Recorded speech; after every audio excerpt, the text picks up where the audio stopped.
aku masih ingat tentang peristiwa menyeramkan yang pernah berlaku pada diriku.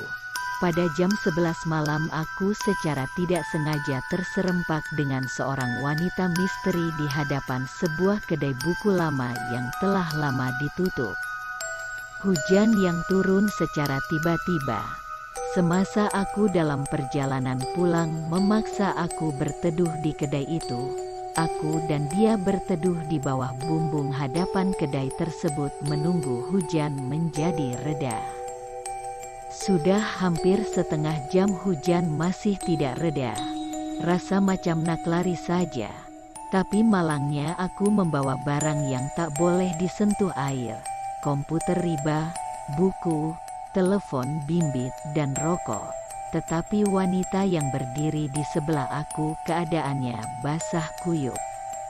Kenapa dia tidak meneruskan sahaja perjalanannya sedangkan dia sudah basah?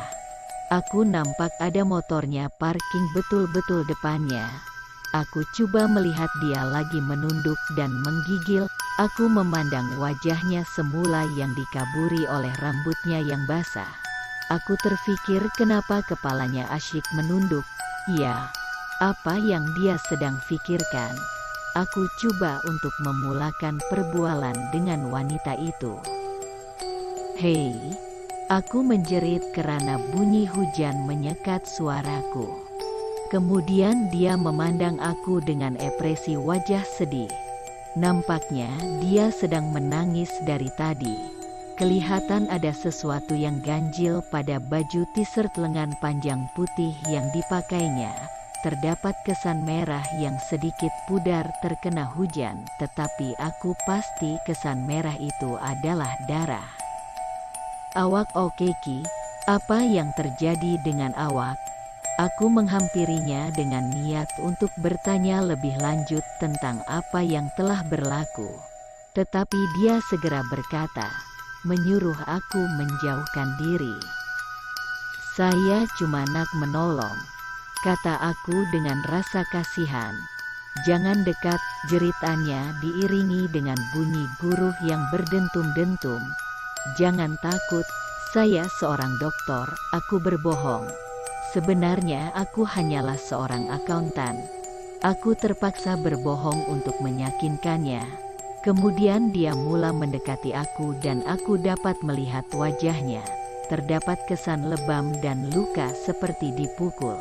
Sungguh kesian wajah secantik itu. Dipendekkan cerita, aku dan dia berbual di sebalik hujan lebat yang hampir sejam tidak berhenti. Katanya dia bergaduh dengan suaminya. Dia telah dipukul karena perkara yang sangat remeh. Suaminya ditangkap curang. Jadi dia meminta penjelasan, tetapi sebaliknya dia dipukul. Tak guna punya lelaki. Kalau saya abang awak, dah lama dia mati. Aku menjerit dengan kuat, kelihatan seperti hero. Tiba-tiba dia tersenyum melihat aku dan berkata, betul, dia sudah mati kejap. Apakah aku tersalah dengar? Dia sudah mati. Saya sudah membunuhnya. Kamu tidak perlu membantu. Karena dia sudah mati. Seriuslah, perempuan ni macam stres sebab suami dia, aku berpikir.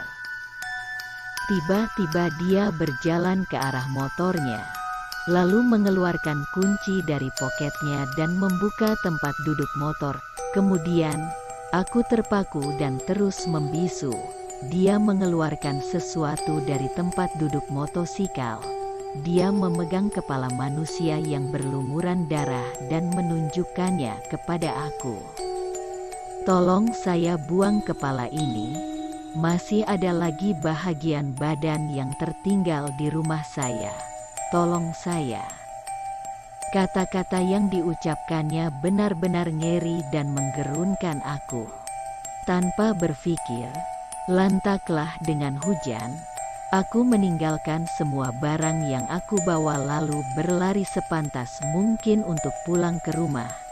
Sesampai di rumah, aku terpaksa memecahkan pintu karena aku tertinggal kunci rumah di dalam beg. Aku sangat takut sehingga merasakan seperti baru saja melihat hantu. Aku benar-benar dalam ketakutan. Macam mana seorang wanita cantik sanggup melakukan sebegitu terhadap suaminya? Malam paling teruk yang aku pernah alami. Keesokannya, aku bangun lewat disebabkan sukar untuk tidur akibat kejadian itu. Aku merasa lebih baik jika tidak datang bekerja hari ini. Aku tidak keluar rumah, dan masih dalam keadaan paranoid. Bermain game sepanjang hari mungkin membuatkan pikiranku menjadi tenang. Di waktu petang, sedang asyik bermain game, aku terdengar seseorang mengetuk pintu. Barang, jerit seseorang di luar di sebalik pintu. Seorang posman memberikan sebuah kotak yang aku tidak tahu apa isinya dan siapa yang mengirimnya. Aku melihat nama pengirim, Nabila. Wah, perempuan rupanya yang hantar. Tetapi siapakah dia?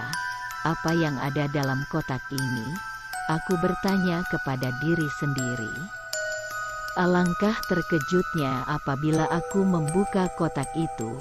Ia mengandungi beg, komputer riba, telepon bimbit dan rokok yang ditinggalkan di kedai semalam. Tak guna, mesti perempuan itu yang hantar.